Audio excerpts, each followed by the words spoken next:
we want to have with our players to create a winning culture here. It's the team first mentality, it's the accountability piece, it's the attention to detail piece, it's their willingness to work and get better every day. So that's what we're looking for when we're evaluating these players. And I know the first trade we made with Jarvis Brownlee was I'm aware of it. It was controversial around here because he's a young player that was ascending, and you're evaluating the fit, and without getting into a lot of details, I like Jarvis. I think he's going to be a really good player in this league.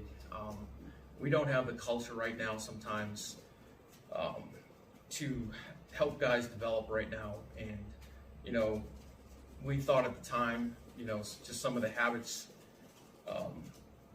weren't conducive to building the culture right now. And I know it's hard to understand because he's a young player, and I wish Jarvis nothing but the best. The Roger McCreary trade, Roger, love Roger. Teammates love him. You can tell they love him. Roger's a good player. It's part of the strategy when you're looking at the roster and evaluating the market in terms of, he's in an expiring contract and what's it going to look like next year. And that's the piece when you draft and develop players too, that you have guys coming in here. It had nothing to do with because I didn't draft Roger. It has nothing to do with that. We found there was some interest with Roger, and it happened to be the Rams who had owned our 5th round pick from prior trade, and so we thought that was good value for us.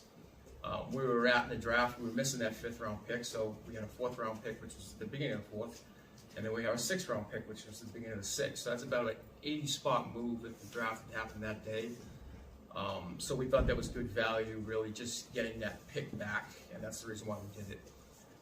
Draymond Jones, love Draymond. He was really coming on here the last 4 or 5 games, and I think that's why a lot of teams have called on him. And we weren't looking to move on from Draymond right now, but we also have to think about the future of this program and where we're at.